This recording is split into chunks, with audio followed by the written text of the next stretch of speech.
السلام علیکم. آپ دیکھ رہے ہیں گونج, اور ملک میں جو ہو رہا ہے وہ بیان سے باہر ہے.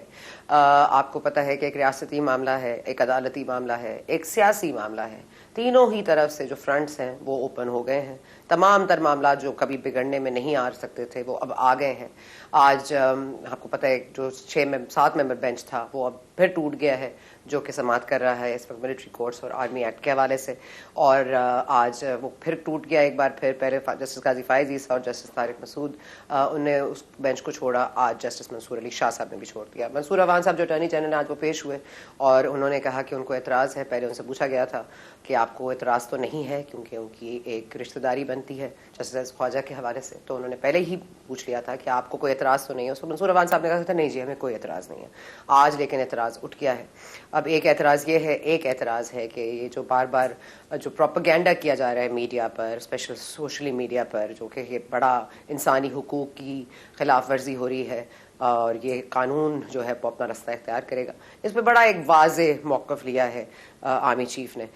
اور اس کے ساتھ ظاہر ہے کہ آئی ایس پی آر کی جو اسٹیٹمنٹ آئی ہے, جو انہوں نے آج پریس کانفرنس کی ہے جنرل احمد شریف نے, وہ بھی آپ کے سامنے ہے. بڑا واضح دو ٹوک کہ جو سرپرستی بھی کر رہے تھے 9 مئی کی سانحے کی, جب سے یہ سازش ہو رہی تھی, جب اس کی پلاننگ ہو رہی تھی, جب یہ اس کی وجود میں آیا ہے اور جو ہوا ہے اس میں جو بھی کردار انوالوڈ ہیں, اور انہوں نے بڑا واضح ایک پیغام دیا ہے. اور معاملہ بھی سامنے آ رہا ہے وہ ہے سیاسی معاملہ. اب واضح طور پر نظر آ رہا ہے کہ سیٹ ایڈجسٹمنٹ کے معاملے پر پیش رفت ہو رہی ہے. یہاں تک کہہ دیا گیا ہے, جو ہماری اطلاعات ہیں, یہ کہ نام لے کر کہا گیا ہے کہ ان کے خلاف کسی پاکستان پیپلز پارٹی کے جو رکن ہیں ان کے خلاف کوئی کینڈیڈیٹ نہیں کھڑا کرے گی نون لیگ. اب ان میں گیلانیز بھی شامل ہیں, ان میں قمر زمان قائرہ صاحب بھی شامل ہیں, اور ان میں ندیم افضل چند صاحب بھی شامل ہیں. اب یہ حالت یہ ہے کہ جو ہم نے دیکھا ہے کہ الیکشنز ہوں گے, یہ الیکشن سے بر وقت جو سلیکشن ہو رہی ہے اس کا کیا کیجئے. اب معاملات, ریاست کے معاملات کسی اور کے ہاتھ میں, عدالتی معاملات کسی اور کے ہاتھ میں. یہ اپنے سیاستدان اپنی سیاست کر رہے ہیں, چمکا رہے ہیں, یہاں پہ عوام کا برا حال ہے, لیکن چلیں ان کو سیاست کرنے دیتے ہیں کیونکہ اس ملک کا تو کوئی ولی وارث ہے نہیں. اور بس یہ پتہ ہے کہ 9 مئی کی جو تنصیبات, جو آرمی کی تنصیبات تھیں, ان پر جو نقصان آیا ہے, جو ان کو نقصان پہنچایا گیا, اس سے دل رو رہے ہیں عوام کے. قوم کا دل ابھی تک اس ہولناک منظر کو اپنی آنکھوں سے فراموش نہیں کر سکا ہے اور نہ ہی کیا جائے گا. یہ کہہ دیا ہے واضح طور پر, اور ظاہر ہے کوئی بھول سکتا بھی نہیں ہے.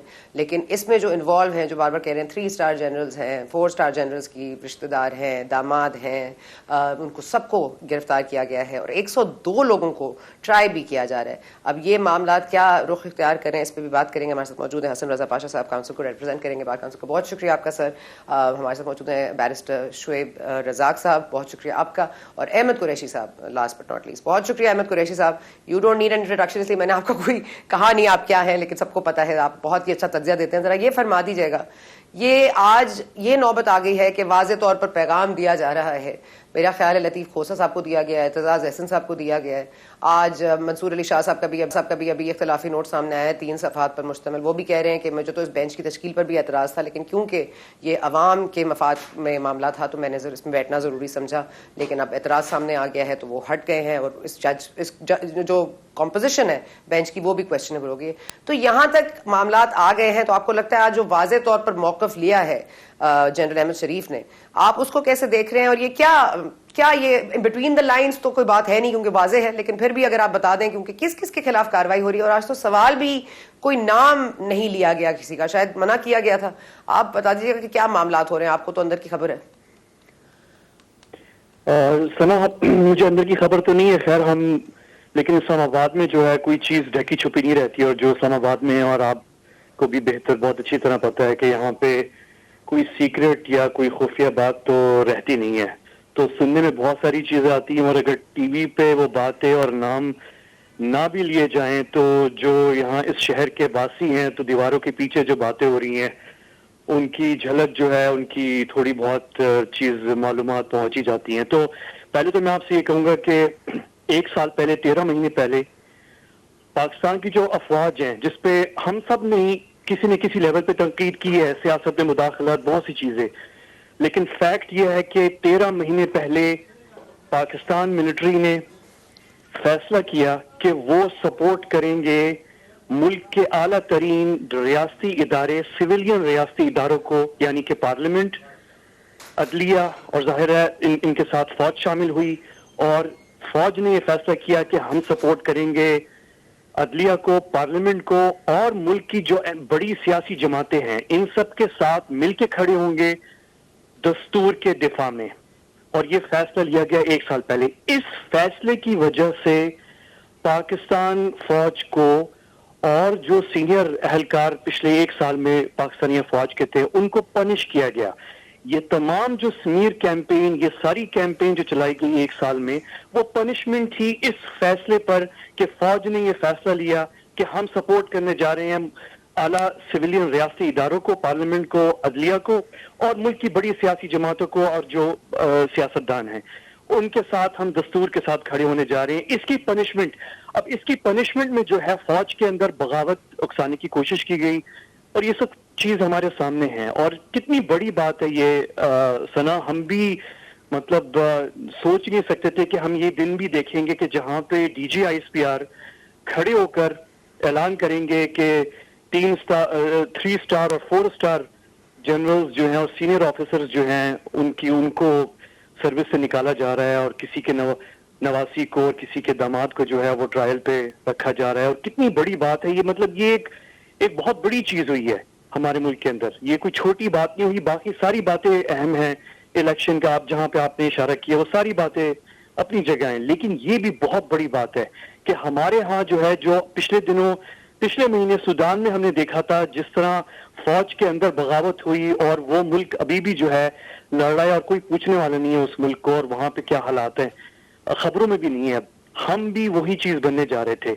وہ تو اللہ نے رحم کیا کہ ہمارے ہاں کچھ دانشمند لوگ تھے جنہوں نے معاملات کو روک دیا، ورنہ ثنا ہم کیوں یعنی ڈھکی چھپی بات کریں.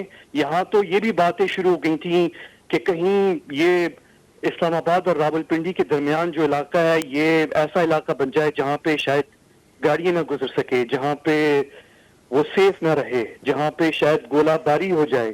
یعنی بڑی سیریس سچویشن تھی. تو یہ جو فوج نے ڈیسیجن لیا 1 سال پہلے کہ ہم کانسٹیٹیوشن کے ساتھ کھڑے ہو رہے ہیں، عدلیہ کے ساتھ ہیں، پارلیمنٹ کے ساتھ ہیں، سیاسی جماعتوں کے ساتھ ہیں، تو اس کی پنشمنٹ تھی جو یہ کیمپین چلائی گئی اور اس کے نتیجے میں جو اس کی پیک تھی وہ 9 مئی تھی.